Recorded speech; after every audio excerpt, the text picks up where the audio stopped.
22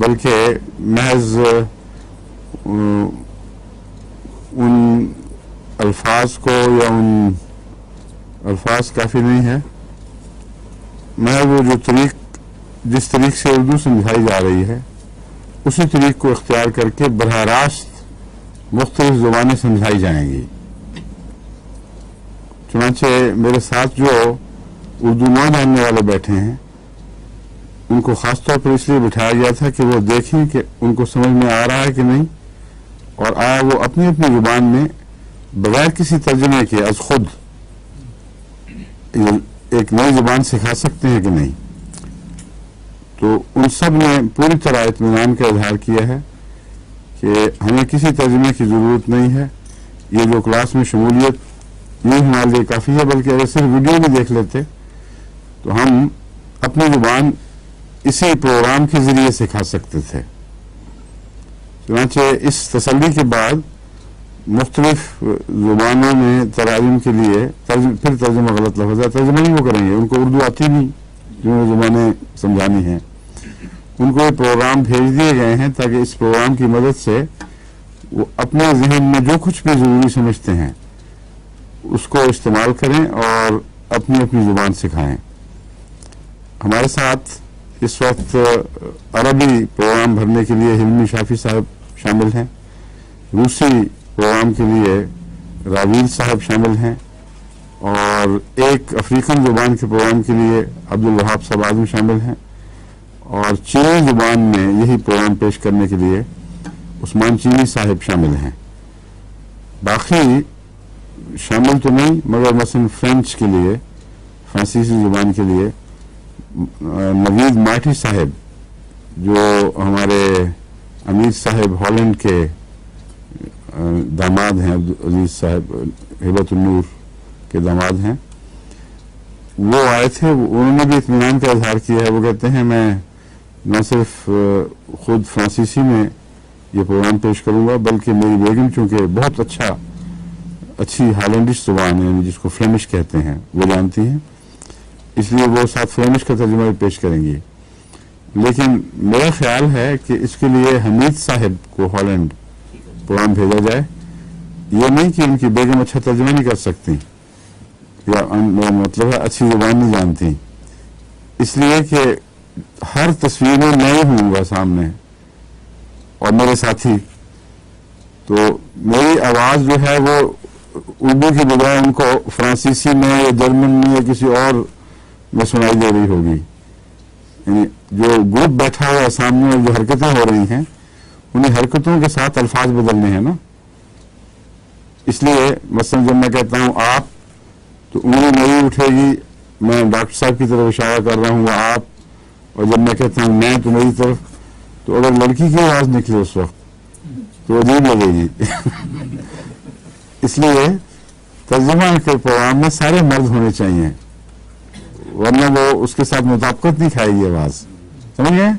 اس لیے ان کو پیغام بھیج دیں کہ وہ تکلیف نہ کریں، مجبوری یہ ہے۔ اور حمید صاحب جو ہالینڈ کے ہیں ان کی بہت شستہ زبان ہے، سارے ہالینڈش لوگ اقرار کرتے ہیں کہ زبان کی نفاست اور معیار کے لحاظ سے اس سے بہتر زبان ہمارے پاس نہیں ہے، اور ہیں بھی بہت ہمبل اور بہت نیک دل انسان اور خدمت پہ ہمیشہ آمادہ۔ انہوں نے سب سے پہلے ترجمہ ریکارڈ کر کے بھیجا تھا، یاد ہے؟ سب دنیا کو کہا، کسی نے مکمل ترجمہ نہیں کیا سوائے حمید کے، انہوں نے فوراً ہالینڈش زبان میں قرآن کریم کا ترجمہ ساتھ ساتھ ریکارڈ کر کے بھیجا ہے۔ تو ان کو آپ چاہے فون پہ بتا دیں مگر یا خط لکھ دیں، بہرحال جلدی ان کو بھی مل جانی چاہیے۔ اب پروگرام یہ بنے گا کہ میرے دورے سے آتے تک یہ سب زبانیں جو ہم پڑھانا چاہتے ہیں ان کی ریکارڈنگ تیار ہو چکی ہوگی، اور ہم اس وقت اس کو شروع کریں گے جب ہمیں کم سے کم 8 پہلی ضروری زبانوں میں ترجمے مل کر ریکارڈ ہو چکے ہیں، اور سعید جسوال صاحب کی تسلی ہو گئی ہے کہ ہم ان کو یک دفعہ شروع کر سکتے ہیں۔ اس وقت یہ پروگرام پھر شروع کیا جائے گا اور 22 دنوں پر محیط ہوگا، 22 دنوں تک پھیلا ہوگا، اور اس کے بعد اس کو پھر اول سے اسی طرح دہرایا جائے گا جس طرح پہلے شروع کیا گیا تھا، کیونکہ زبانوں کے پروگرام میں میری ہدایت یہ ہے کہ کسی نے یاد رکھنے کے لیے زور نہیں لگانا، بالکل کوشش نہیں کرنی، بڑے مزے سے آرام سے بیٹھ کے سنیں، اور یہ میری ذمہ داری ہے کہ میں یاد کرواؤں، اور جب میں اردو یاد کروانے پر مجھے تسلی ہو جائے گی تو جو باقی زبانوں والے ہیں وہ بے اختیار ہیں اس معاملے میں، وہ لازماً اتنی دفعہ ریپیٹ کریں گے، اتنی دفعہ دہرائیں گے کہ جب میری ہوگی تو ان کی زبانوں والوں کی بھی ہو جانی چاہیے انشاءاللہ۔ اور مزید احتیاط کے طور پر اس کو دہرایا جائے گا پھر سے۔ اول تو بعض الفاظ شروع میں اجنبی لگتے ہیں، جب بار بار کہے جائیں تو اجنبی نہیں رہتے، بعض وربز یعنی افعال شروع میں کچھ سمجھ نہیں آتی کہ کن معنوں میں استعمال ہوتے ہیں، کیا کن شرائط کے ساتھ استعمال ہوتے ہیں، لیکن جب بار بار کہے جاتے ہیں تو از خود یاد ہو جاتے ہیں، گرامر پڑھا کر نہیں بلکہ از خود ایک ذہن کے اندر جو کمپیوٹر ہے اللہ تعالیٰ کی طرف سے دیا ہوا، اس میں وہ بار بار پڑھتے ہیں تو وہاں نقش ہو کر بڑے گہرے طور پر اپنے معنی کو وہاں ثبت کر دیتے ہیں، جو انمٹ ہو جاتے ہیں۔ یہ وہ طریقہ ہے جس سے بچے سیکھتے ہیں۔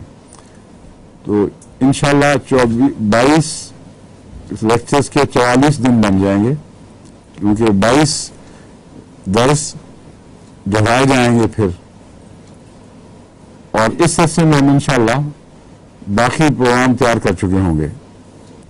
جو یورپ کے لیے خصوصیت سے اس وقت ہمیں ضرورت ہے، اور باقی ملک دنیا کے لیے بھی ہم وہی مہیا کرنے کی کوشش کریں گے، ان میں انگریزی، عربی اور اردو تو ہو گئی، عربی، انگریزی، فرانسیسی اور جرمن،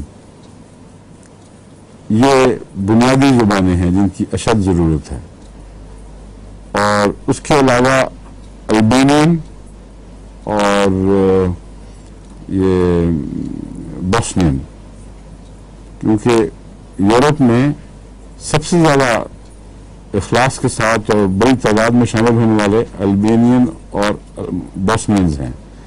البینین یہاں یورپ میں آئے ہیں، بڑی دیر سے آباد ہیں، پہلے ان کی کوئی توجہ نہیں تھی، لیکن اب ہیلتھ انگلش طور پر اجتماعی طور پر توجہ پیدا ہو رہی ہے، تو ان کو ان کی زبان میں پروگرام ملنے چاہیے، اس لیے ان کو، اور جو احمدی ان کے ساتھ کام کر رہے ہیں ان کو البینین اور بوسنین آنی چاہیے۔ ان کی زبان میں پروگرام بن نہیں سکتے جب تک ان کو کوئی اور زبان نہ آئے، یا جو تبلیغ کرنے والے ہیں ان کو ان کی زبان نہ آئے، اس لیے ہم اس معاملے میں ابھی بہت پیچھے رہ گئے ہیں۔ کچھ لوگ ڈھونڈ رہے ہیں انگریزی سے ترجمہ کرنے کے لیے، مگر وہ بہت شاذ ہیں اور پھر بھی تسلی نہیں ہوتی۔